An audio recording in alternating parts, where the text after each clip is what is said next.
They discovered it, they read it, and they applied it. It's the golden thread that connects the titans of the self-development industry, the source that spawned millions of millionaires, the original blueprint to success. Think and Grow Rich by Napoleon Hill. Think and Grow Rich. Napoleon Hill, Think and Grow Rich. It's a classic. A classic. And I love Think and Grow Rich. I love it. It's right here. I mean, it's one of my favorite books of all time. Think and Grow Rich by Napoleon Hill. This material is what changed my life. This is the material I study every day. From being an immigrant woman, coming from poverty, and really coming to America and literally achieving the American dream. I can't even tell you how grateful I am for this man, for what he did for me and my family. Whatever the mind can conceive and believe, the mind can achieve. People don't realize is that when we let our ego get in our way, ego is the loss, the fear of loss. So need to be right, the need to be offended, the need to be hurt, fearful. When that trajectory changes, what happens is you continually go the wrong way. So my job as a coach is to say, let's get into the enjoyment of the direct pursuit of my potential. Right? And so when the light went on, it was not about the potential of making money and being an entrepreneur, which is one of my specialties. And I said to him, look, this is an opportunity now to show how great you really are. We can't let the outside voices, right, determine our success. The happiness that we have comes within. Why are you going to give that control to somebody else? Thoughts become things. And I always wonder, why did no one teach us this? Why did we not learn this in school? Why did we not learn this from our families? If you make your study a priority, your life will change. And I came up with 4 really valuable things that I took stock in. And the first one was gratitude. Simple gratitude. Although I grew up with nothing, I was always grateful. Throughout the whole process of consistently, persistently pursuing my potential, I was grateful. It made my past better, my present brighter, and my future even brighter than that. In fact, I tell people all the time, if you want to change your life, change your employee's life, your family life, it's very simple. 2 words, say thank you.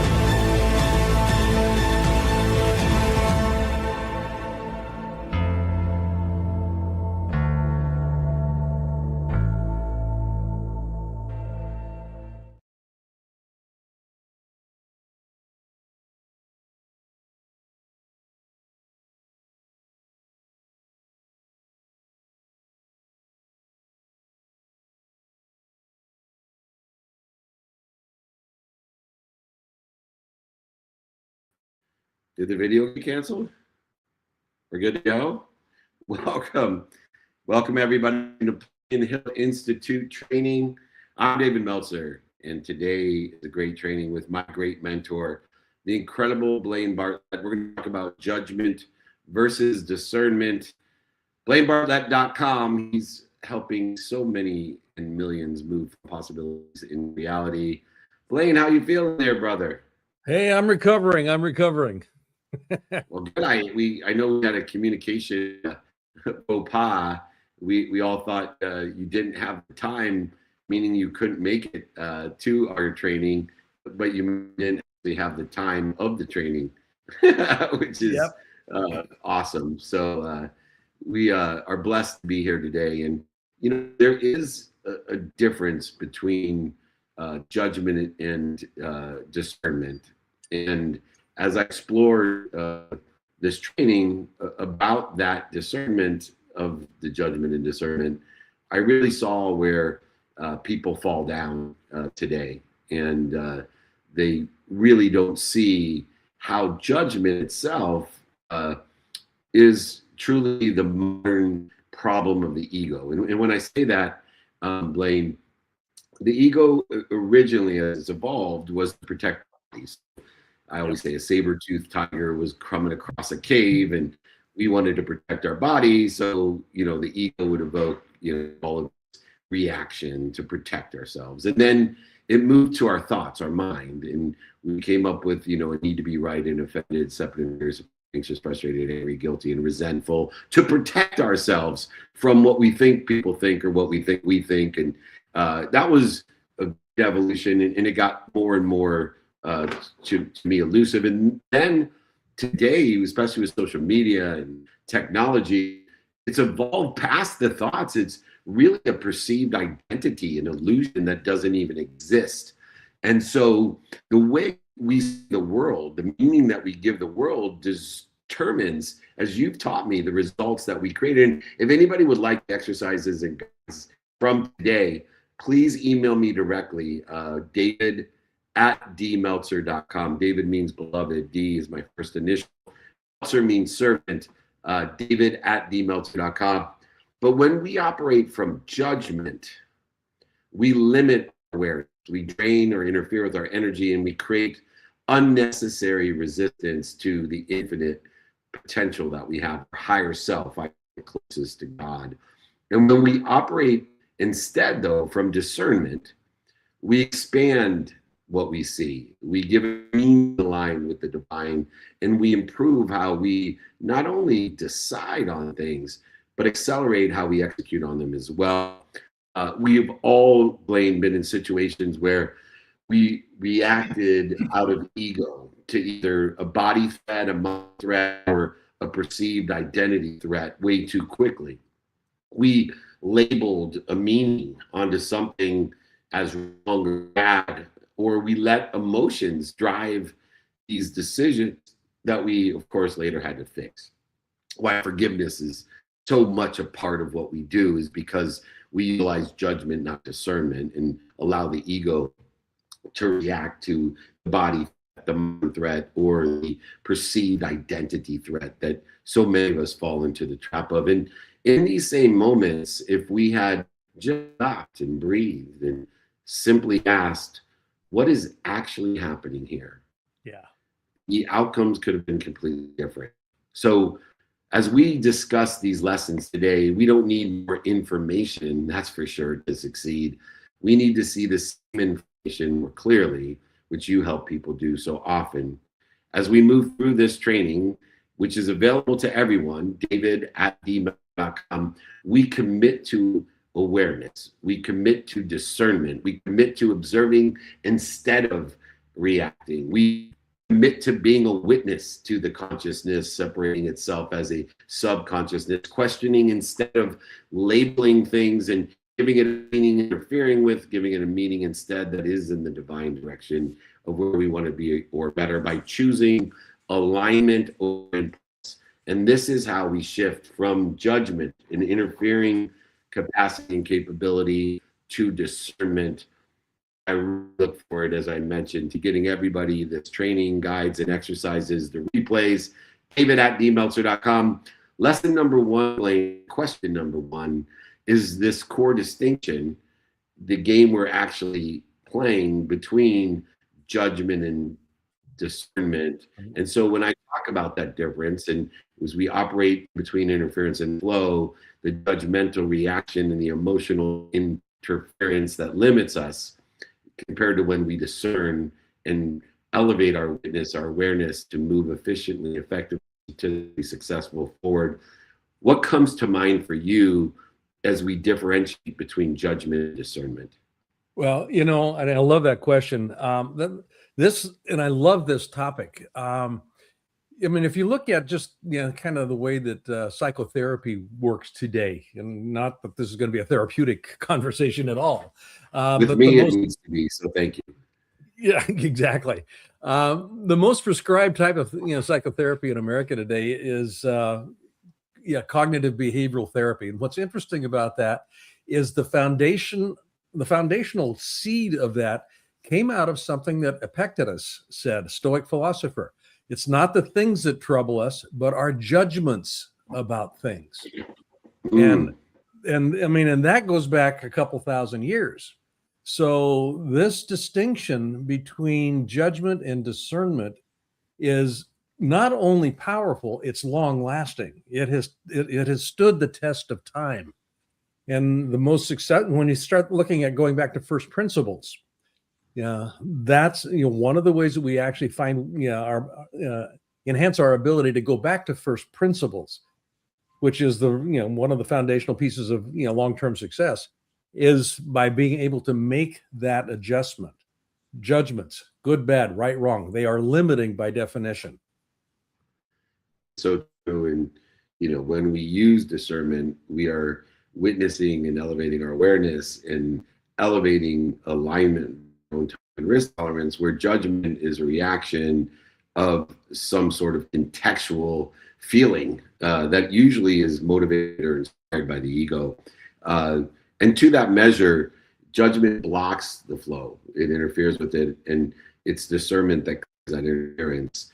So the simple exercise of stopping, dropping, and rolling, to take time when we react in judgment, to stop and breathe, and what I call remind, remember, and recollect with the source, with God, and replace those emotional labels of judgment with the natural observation, awareness, and witness, with intentionality, the questions that will determine how we service value to others, what we like and don't like, what's working, what's not working, what we know and what we don't know.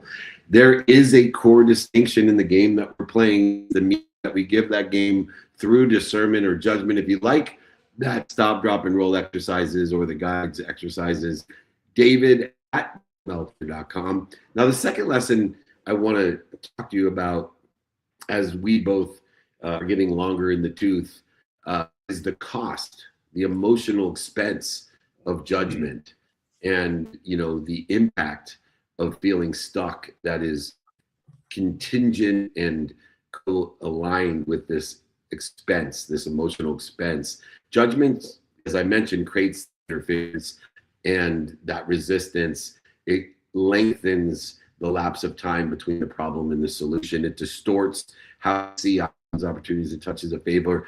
So many of us that use judgment feel punished, not protected, promoted, love, and perfected. It's easy to say, Blaine, that when we resist, that it's easy to say, oh, just stop and drop and roll, just let it go. But it's emotionally difficult, and it's not simple. Have you learned any tricks or advice to give people when they emotionally react with judgment to come back and shorten the distance of resistance that they create? I have. And the simple one has to do with just the nature of being right. Most people on this planet would rather be right than get what they say they want. I mean, and that's just universally true. I'd rather be right. And right is rooted in value systems. It's rooted in core belief systems. It's rooted in family of origin, material. I mean, and it's all conspired to create this thing that we call mindset or paradigm. So one of the easiest ways, quote unquote, easiest ways, is to be able to, and this is where discernment comes in, to be able to separate my need to be right from what it is that I say I want. A great example of this in a marriage. I say I want a loving, nurturing, respectful relationship with my wife. And then I start arguing about who squeezed the toothpaste tube in the wrong place. Right. And it's, which is, by the way, the right place. And those sorts of arguments, they're all values based. Right, wrong, good, bad. That comes into play very strongly. It's so smart. I remember traveling for 22 days in Korea when I was running Samsung's data phone division, and every day lonely, telling myself how much I missed and loved my wife, missed and loved my children. And from LAX, from Korea, after 22 days, and back then there was no FaceTime, it was Skype, right. And it was difficult. And so, every day I had a hole in my heart, a hole in my stomach. I couldn't even describe to you, as you've traveled when you were younger with a family as well, you know what that feels like. But I came home and there was shoes on the stairs. And the very first thing out of my mouth was, are you fucking kidding me? Who left the shoes on the stairs? Yeah. And I ruined everything. In that moment, as I got older and realized that the need to be right, the need to be offended, the need to be separate, the need to be superior, anxious, frustrated, angry, guilty, and resentful do nothing but accelerate judgment and accelerate us in the wrong trajectory. And that lesson of, I love, a lot of people say it's better to be kind than right, but that's not really what it is. I think it's better to get what you desire, your divine, it's better to be in your divine direction than be right. And forgiveness plays an important part in that. And I was curious, you know, when we forgive, you know, what's that mindset for you? Because it's really not the person who left the shoes on the stairs or the toothpaste wrong. You got to forgive yourself for being an idiot and giving shits about the shoes or the toothpaste when all you've done is had a hole in your heart about how much you miss your family, and you ruined it with this need to be right, offended, or separate. Yep. You know, it's so true. That, I mean, I wrote a book with Brian Tracy. Oh goodness gracious! A couple of other folks here. Stephen Covey. Yeah. Sometimes, yeah. Stephen Covey, Brian Tracy, Ken Blanchard. All legends.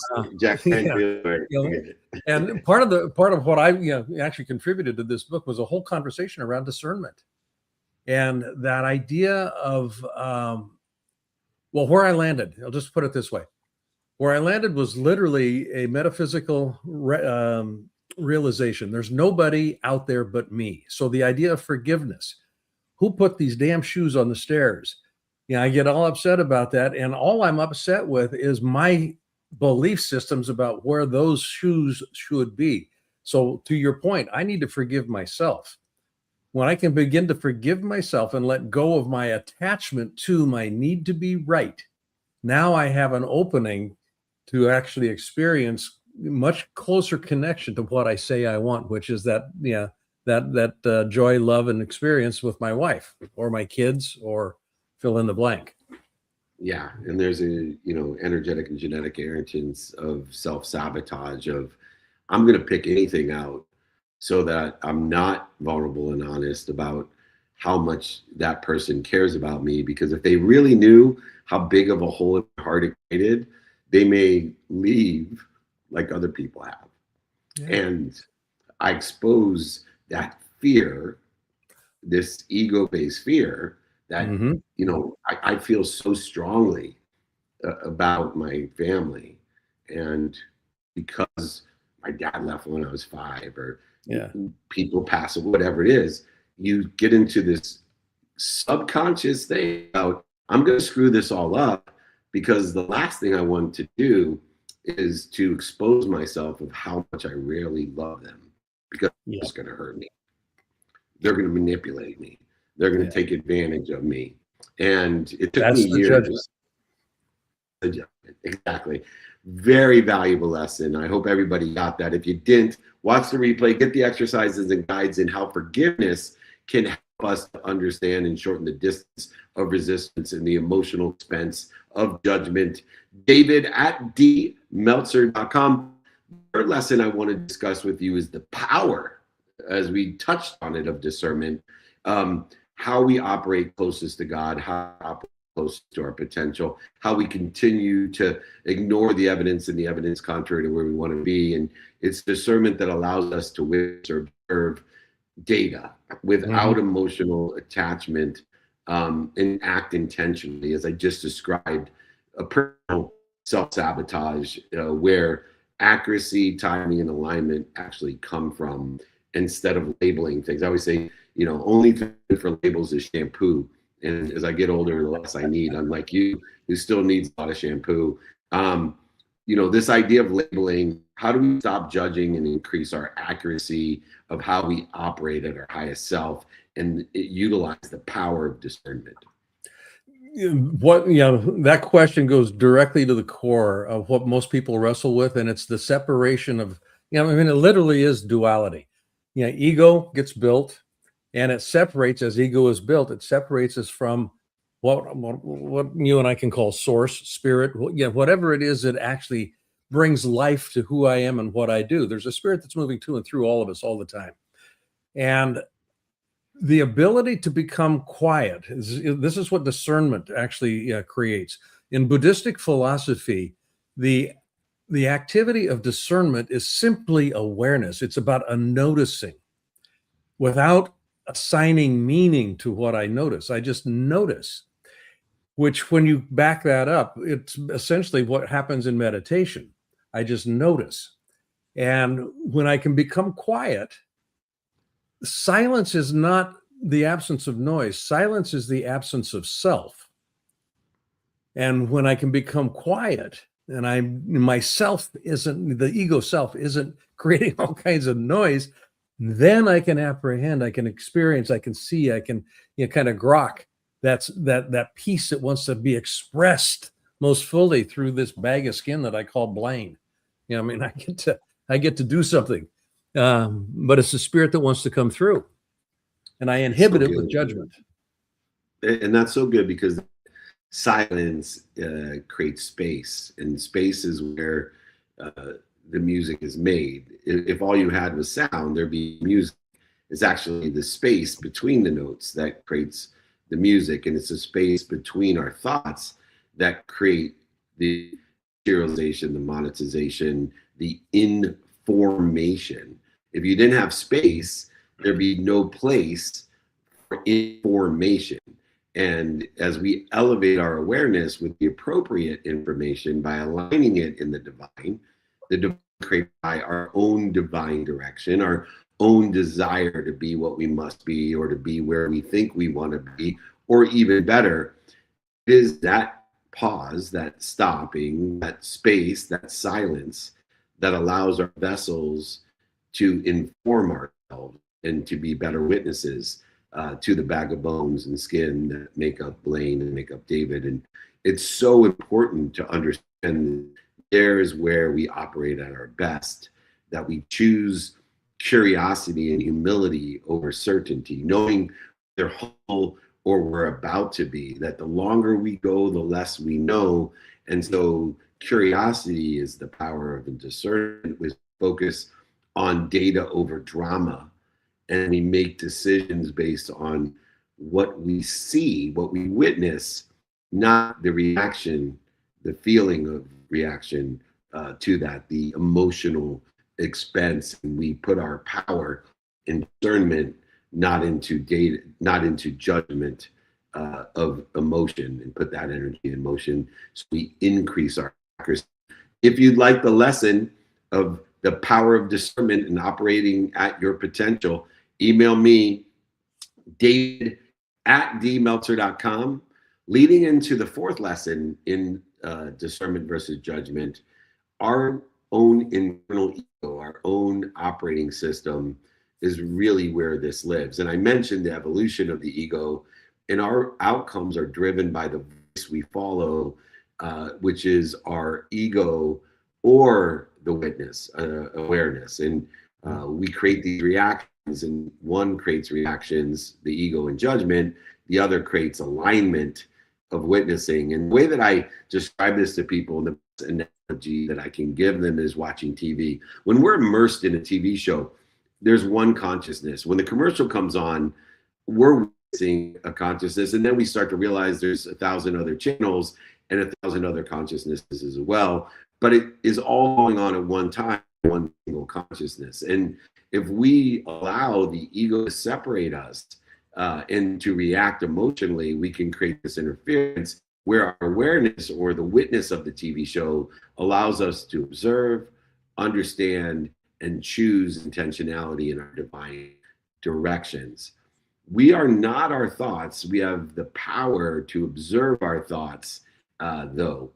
This relationship of thinking and thoughts, and the differentiator between the way we think and feel with the way we witness or aware of, in the realm of intentionality. How do you create space between the stimulus and the response, and understanding the pattern of choices that we make with choosing alignment over impulse?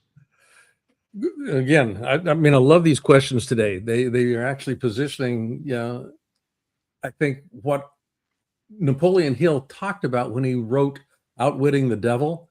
The cause of drifting is we don't pay attention to that internal voice that says, here's the direction in which you need to be heading. Here are the acts that you need to be engaging with. We get all the noise, all the channels that are coming. This purpose, which 98% of people lack. Exactly. It's that clarity of purpose and then the desire. Yeah. And in your life, you had so much success and so many lessons to achieve that success. Were there times where you drifted? Oh. And looking back. Yep. And at whatever age it was, what were some of the interferences that were deterring you from having a definiteness of purpose? For me, it was ego based. I was trying to fill a God-sized hole with everything but God. So, I had such an elevated existence that when I wasn't getting the attention that I was used to, I would use, drugs and alcohol to mirror this feeling that I got when I was doing big deals, making big money, being on big stages. And that was a really bad drifting part. And I think Napoleon Hill, he doesn't go into it much, but if you look at his history, he had a lot of drifting. And yes, he did. He almost, that when you listen to Outwitting the Devil, he can only tell that story because he knows that he almost ended up drifting his entire life. And, every saint like Napoleon Hill has a past, and every criminal also has a future. And so this discernment of what he has written, because some people are judgmental about Napoleon Hill because he was human and he drifted. But he didn't. Yeah. He won't be able to write all the cool shit that he's written that has changed millions of people's lives, including mine. Yeah, I mean, you don't get that kind of learning by reading about it in somebody else's book. You actually have to live that experience. It's kind of, oh, that's what he meant. I get it now. Yeah, that's sort of a thing. I mean, I remember, I've been married before, and my first marriage, I remember this distinctly. My best man, as I was walking down the aisle, he's going, "It's not too late to not do this." Yes. and that comment came out of conversations that he and I had about, I'm not sure this is, but I was getting married because I had, all of the approval, the invitations were out, the guests were assembled. I mean, so other people's approval. So if you ask, kind of what was a catalyst for me drifting early on in my life, it was the need for other people to approve and my fear of how they would think of me if I didn't do what I, all of that stuff. Good. FOMO and FOPO is one of the Exactly. greatest lessons. I've learned the JOMO and JOPO, which took me, a long time, the joy of missing out and the joy of other people's opinion. And if anybody wants the JOPO and JOMO lessons, David at dmel.com. Lesson number 5, as we stay on pace, is there's a practical framework. We talk about stop, dropping, and rolling, pausing, canceling out the negative things we say, do, think, feel, and believe, clearing our subconscious mind, even connecting to source and clearing interference through discernment. But without a system, judgment, will be the automatic response. And so how important it is, not just with discernment versus judgment, but how important are systems, frameworks to allow us to expand, grow, and accelerate in the human experience. People are successful not because they had a great idea, but because they had a structure and a system that allowed for them to actually achieve what it was that they said they wanted to have. Without a structure and a system, it's real easy to just drift. I'm going to go back in time again here. Marcus Aurelius, he wrote Meditations. He's a Roman emperor. He had a nightly practice: review the day, differentiate the events that happened in the day from my interpretation of the days, evaluate whether my response at that point in time was proportional, and then let go of it. Tomorrow's a new day. So review the day, do it without judgment, and then differentiate the events from my interpretation of the event. The event was the event. It's my interpretation, going back to Epictetus. It's my judgment that causes me to think that I'm in trouble. All of that stuff. So he had a system, and he worked that system daily for his entire adult life while he was the emperor of Rome. That's so good, which is relative to the non-negotiable behaviors and utilizing, canceling, clearing, and connecting. If anybody wants that exercise on how to cancel, clear, connect, if you'd like the replay, if you'd like playing to develop a framework and a system for your life to understand what's happening in it, what we can learn from it, and how we can use what we do to create power in the moment through awareness and discernment. Email me, david@dmeltzer.com. The final lesson before we get into the Q&A with you, Blaine, is the freedom formula that I have developed, which again, anybody can get, david@dmeltzer.com, because it allows us, this formula, to scale with clarity, balance, harmony. It allows us to release judgment, increase the energy, intuition, intelligence, inspiration we have by decreasing the interference through awareness, creating the results we desire faster and better than we could even desire them. And this is how businesses and life scales with consistency. This freedom formula, being able to clear the interference and create alignment and abundance for you. Is there a formula that you use? You mentioned Marcus Aurelius, but what's your formula for freedom?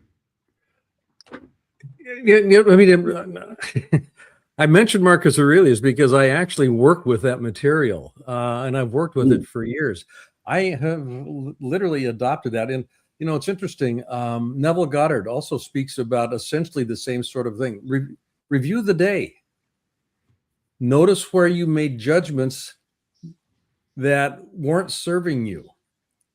And part of that has to do with just, paying attention. The idea of discernment is just becoming aware of what's happening in my life. I start noticing patterns, and that's the key to it.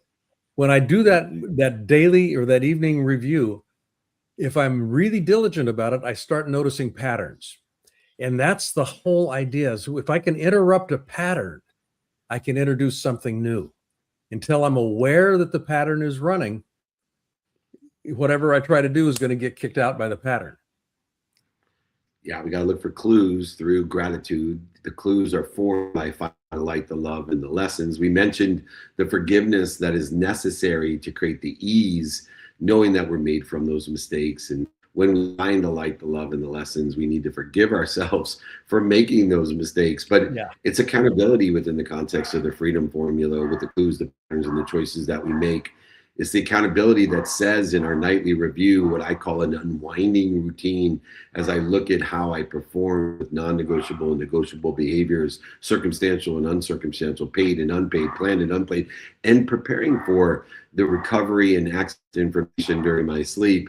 It is that formula of understanding for me, the idea of what did I do? What did I do to be accountable? What did I do to be track this? What did I do to participate in the perception of it? And most importantly, what am I supposed to learn from so I can live tomorrow at a higher level, a higher frequency and vibration, a higher level of awareness, to be more grateful, more forgiving, and more accountable each and every day. And we practice letting go of judgment every single day. We act with clarity, balance, harmony, and focus, stay aligned with what we see, and trust the process, with the enjoyment of the consistent, everyday, persistent, without quit pursuit of our potential with a definiteness of purpose. Before I let you go, Blaine, and take Q&A, it is mastering judgment versus discernment is not a one-time shift. It's a daily practice that directly impacts our energy, intuition, inspiration, our relationships, our decisions, and our outcomes. Every day we are presented with moments where we can either react emotionally or respond intentionally. The people who grow, scale, and succeed at the highest level aren't free from challenges, struggles, or pain. They just shorten the lapse of time between the problems and the solutions. That's why we call them the resolution, the resolution. They simply see them more clearly and act with alignment, with greater purpose and passion. Our success is not determined by what happens to us. It's not happens for us, but it happens through us. It's determined by how clearly we see it and how intentionally we respond. We all commit to catching judgment in real time. We pause, create space, and choose discernment over judgment. We act from clarity. We trust the process and systems and allow alignment to compound, accelerate, and aggregate over time. This is how we utilize discernment versus judgment. If you like the exercises, the guides, and my books, I'll sign them, send them, pay for shipping, and the book It's David means beloved. At D, my first initial. Meltzer means waiter or servant. Let me be your beloved servant. Email me, david@dmeltzer.com. God bless you, Blaine. God bless, of course, Napoleon Hill Institute.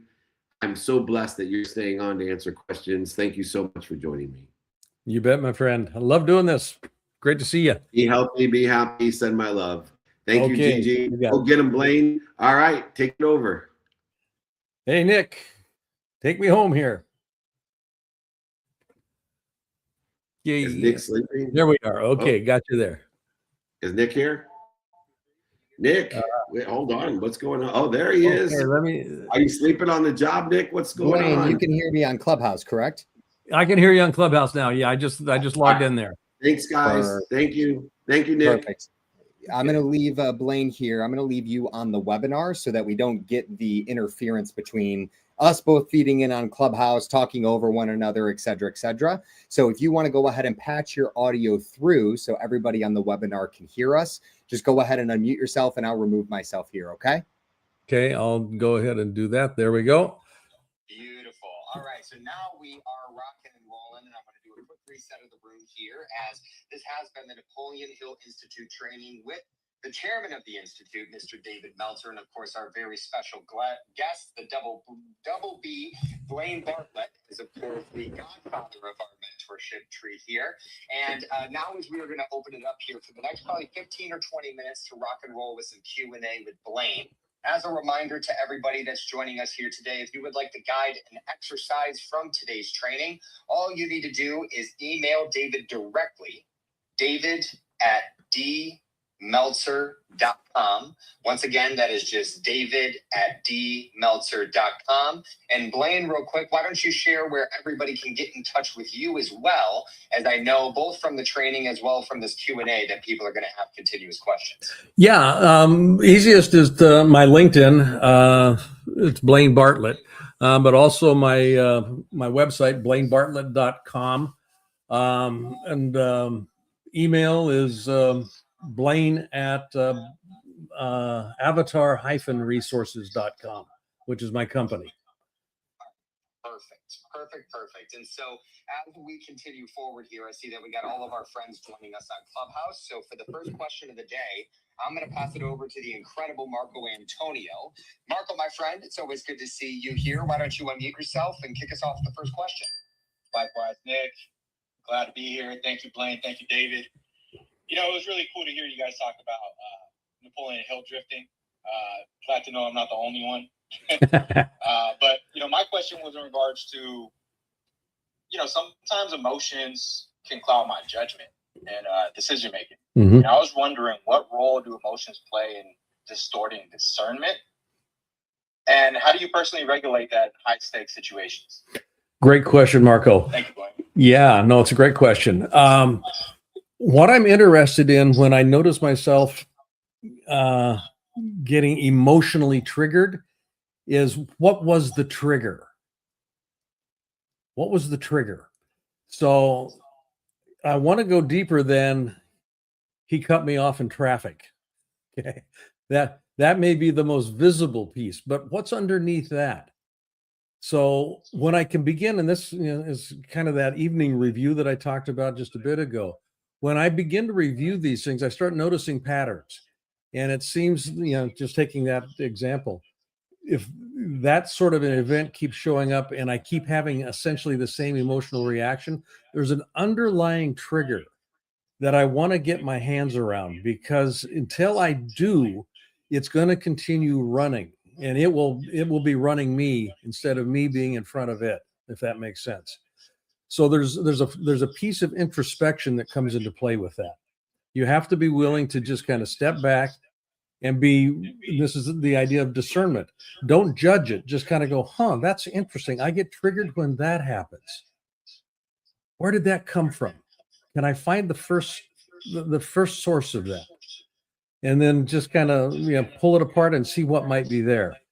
If you can do that successfully, oftentimes most of the time what you're going to find is a legacy piece of a legacy event that the 5-year-old, the 6-year-old, the 12-year-old made some meaning up about, that is no longer valid. And when you can begin to recognize that the validity is no longer there, you can actually let go of it, and it won't have the same hold on you.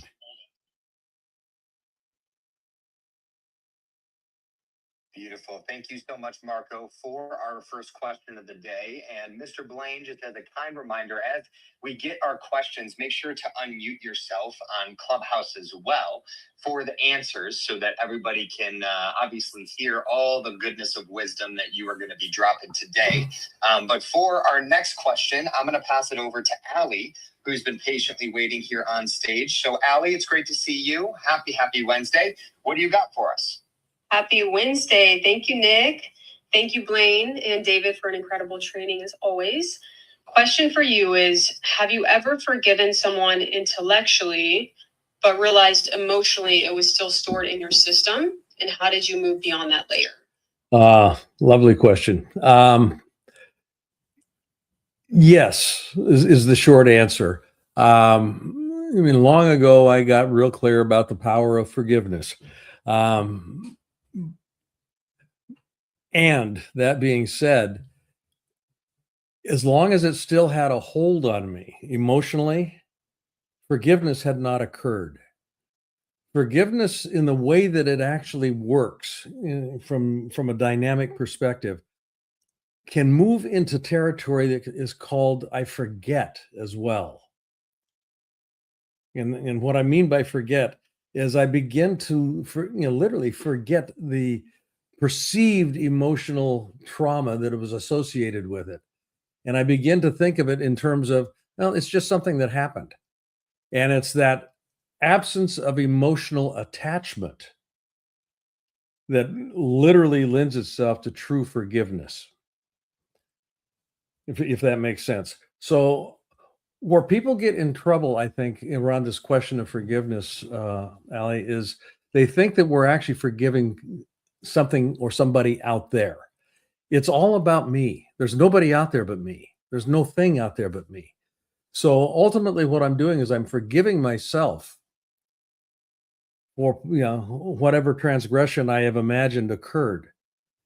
I'm forgiving myself for putting myself in that position. I'm forgiving myself for whatever it might be. And in that act of truly forgiving, I begin to forget the emotional attachment. I don't forget the event necessarily, but I forget it in the sense of emotionally attaching meaning to it that may have been relevant back at that moment, but it is no longer relevant today. No longer relevant today. And as long as I carry it forward, I'm going to be, essentially creating future iterations of the same event. This is where the notion of patterns come into play. As long as I'm bringing my past into my present, it's going to show up in my future. So there is a lineage that comes into play here. And a large part of it is rooted in the emotional letting go.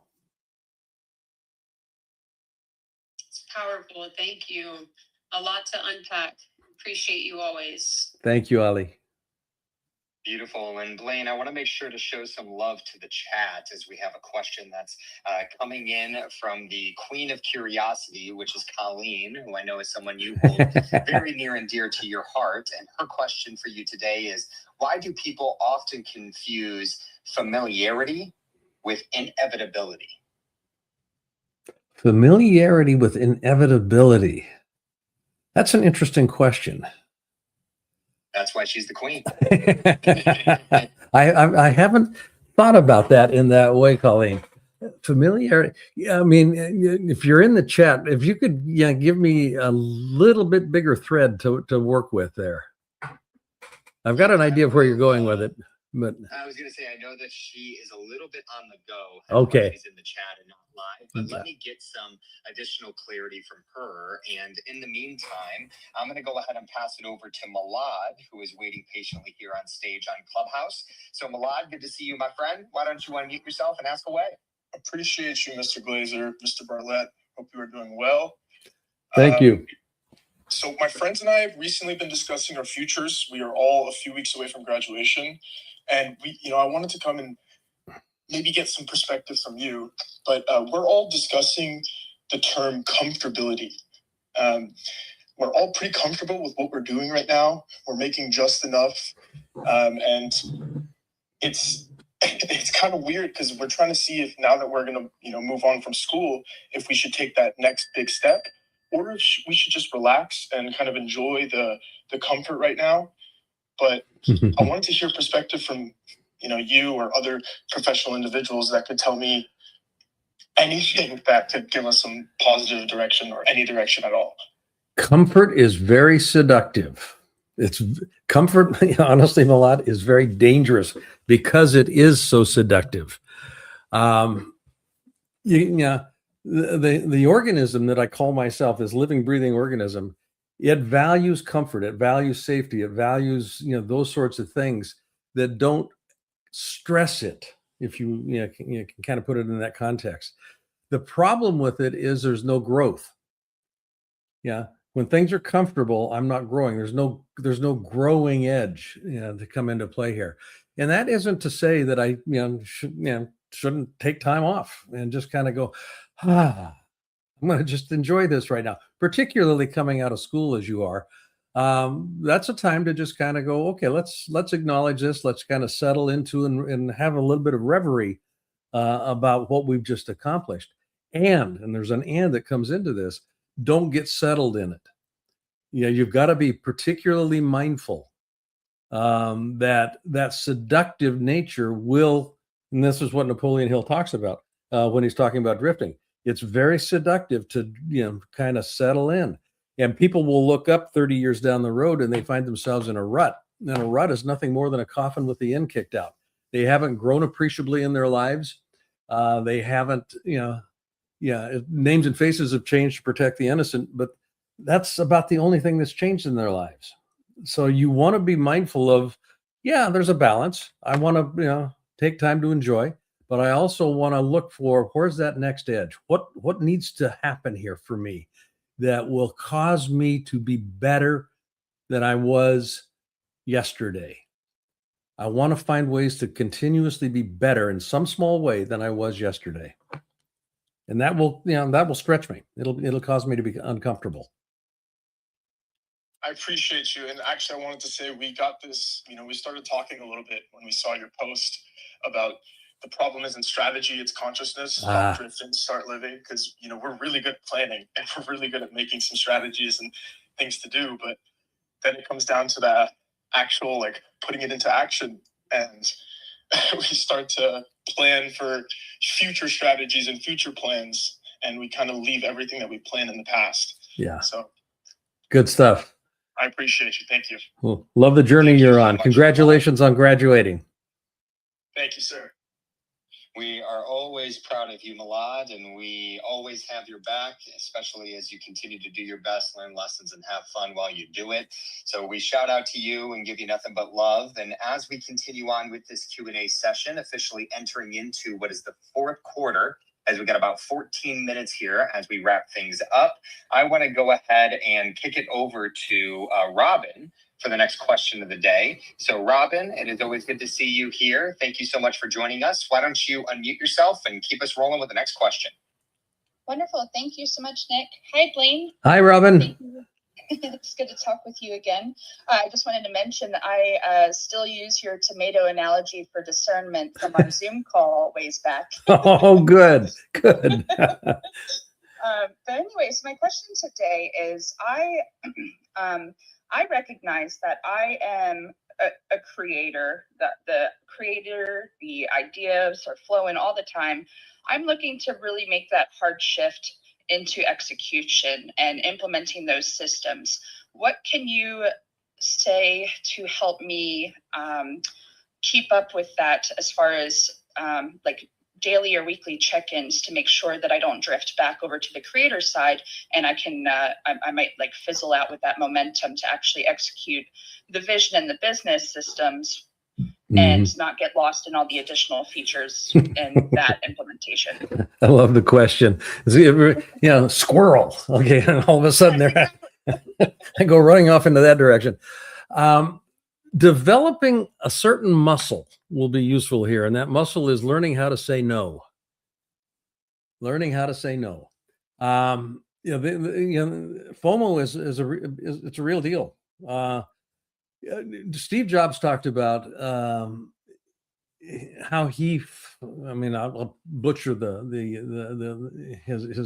his way of describing this, but essentially what he was saying was he wasn't going to be successful until he learned how to say no. And he said that we end up saying no far more than we say yes in this organization. And this was after he came back to Apple, after he'd been fired, and that whole history. But saying no is about focus. Jeff Bezos is the same sort of a character in this regard. One of his early employees said, "Jeff, you've got to stop coming up with these ideas. You're driving us crazy.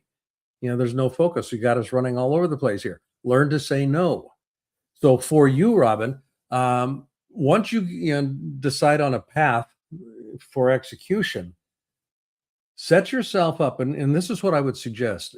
Put it to literally a morning to-do list together that is execution oriented. It's got 3 things on it. You do nothing but those 3 things during that day, and until and nothing gets added to that list until those 3 things are done. Now, it may take you a couple of days to do it. It may take you a week to do all 3 of them, but as soon as one of them goes off, the next priority item comes in that is in alignment with and consistent with producing the results you want. So that's where execution comes into play here. Partly the distraction comes into play when we've got so many things that we could be doing. So you want to narrow the frame down. So what's the 1, 2, or 3 things that I could actually legitimately do today that will move the needle for me? And I do nothing except that. And as soon as that one's accomplished, the next one moves up to number 1 slot. So that's kind of how you keep yourself on track. There will come a time where squirrel is useful, and you pay attention to that one the next time around. But until you can get that executional piece in play here, and do it in a way that allows you to begin to develop a sense of habit around it, so that it doesn't become something that it feels like an add-on. It's just now something that you've learned how to do in service of making this idea a manifestable reality. Awesome. Thank you, Blaine. You bet, Robin.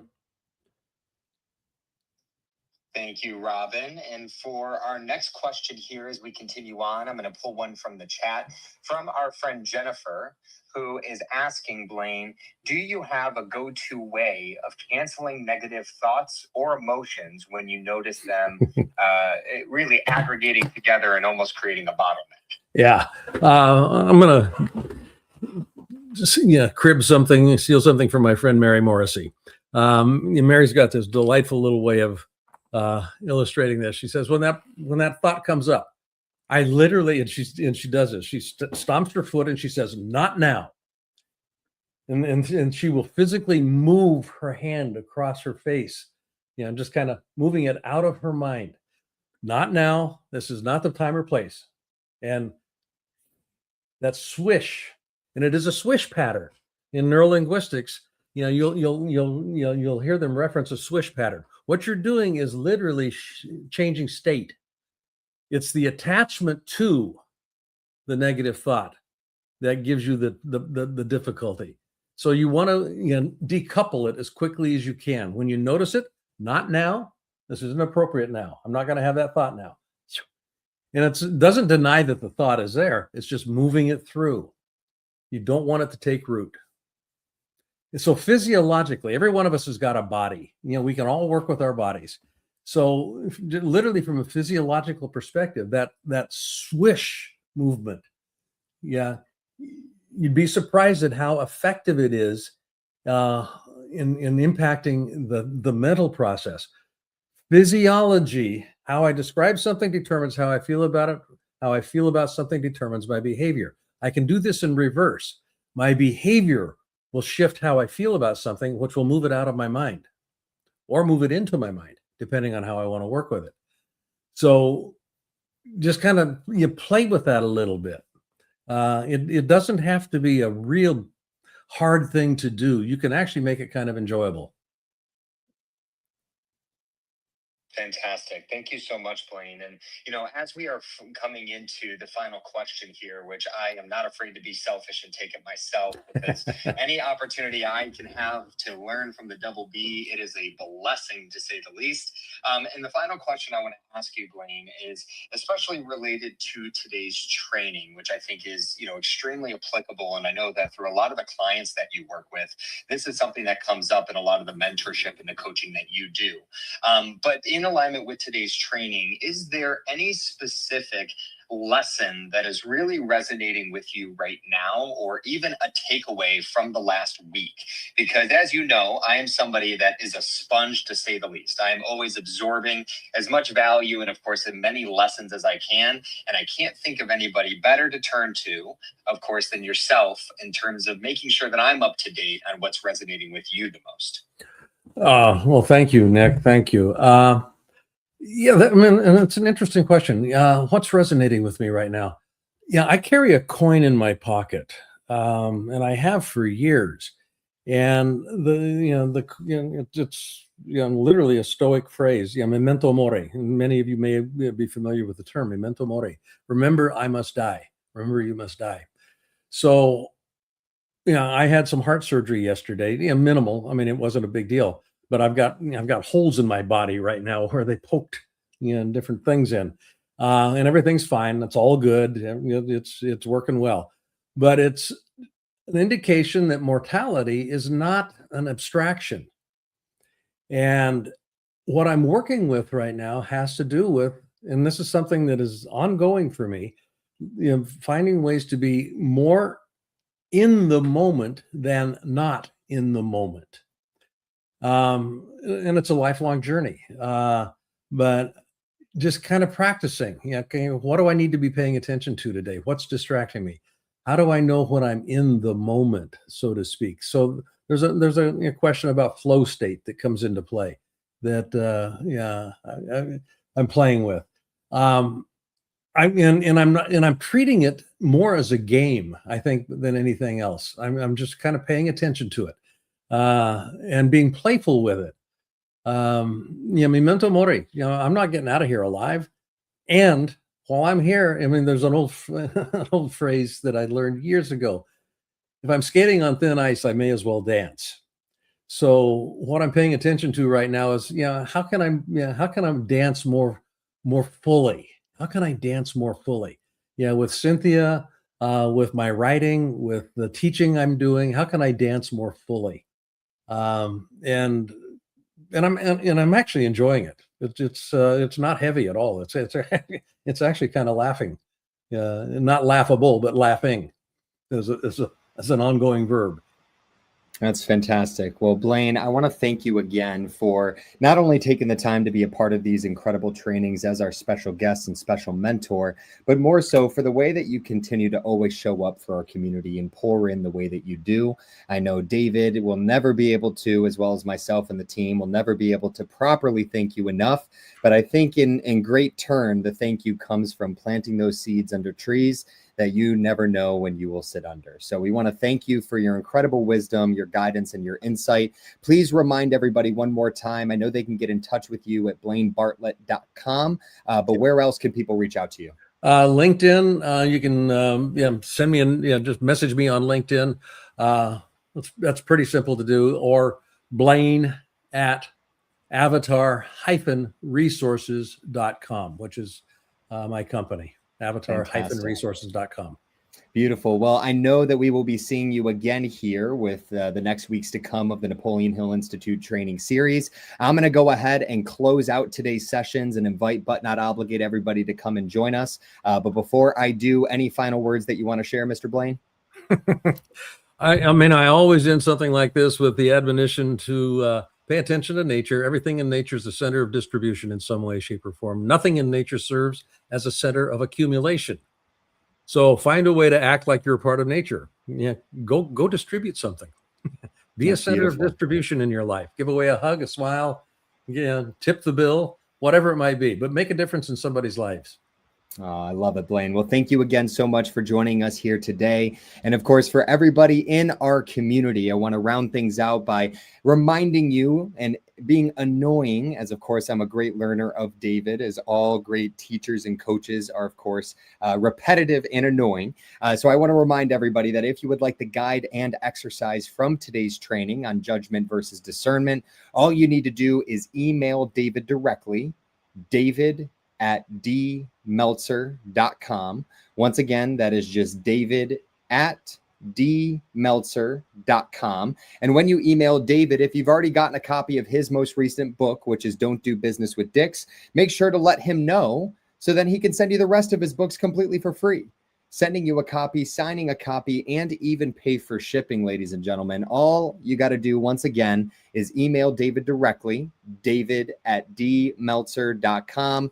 And lastly, we want to invite but not obligate everybody to join us in person as we are on tour over 200 days in 200 cities every single year.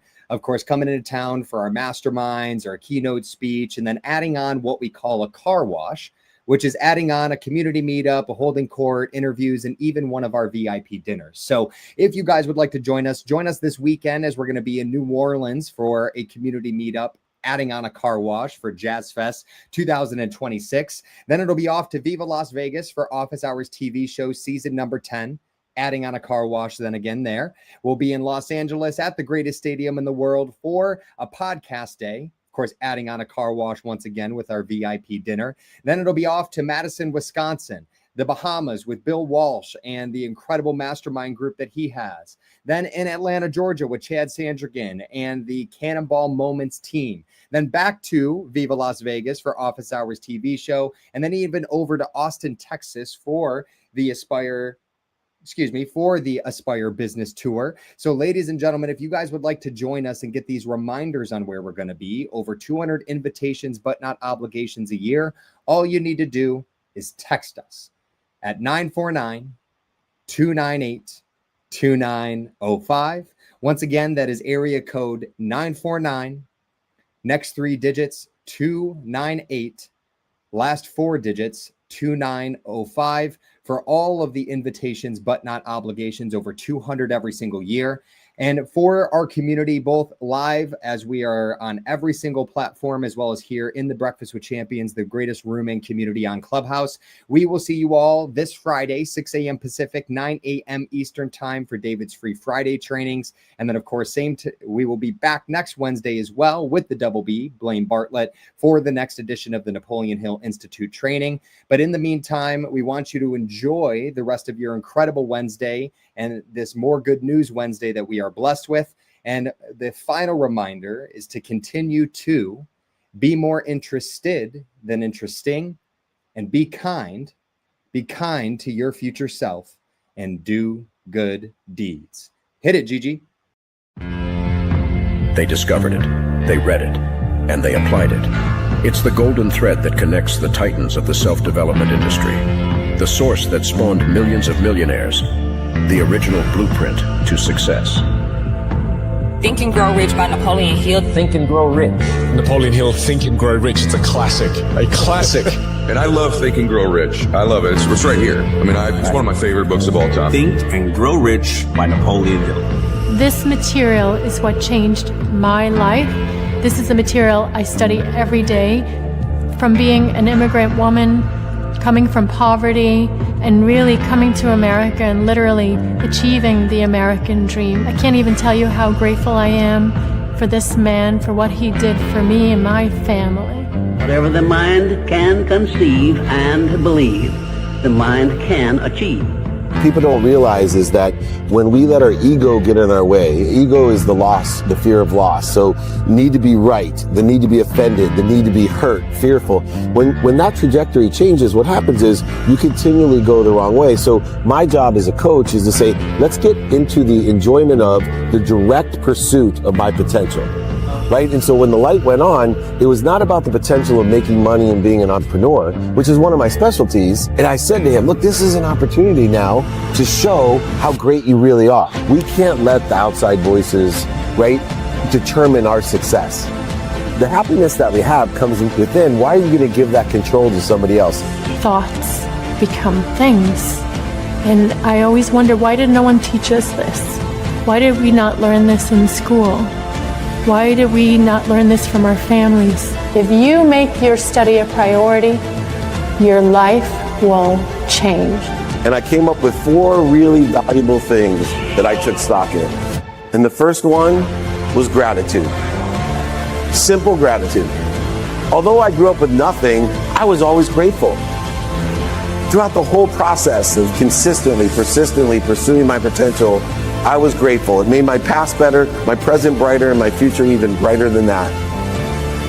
In fact, I tell people all the time, if you want to change your life, change your employee's life, your family life, it's very simple.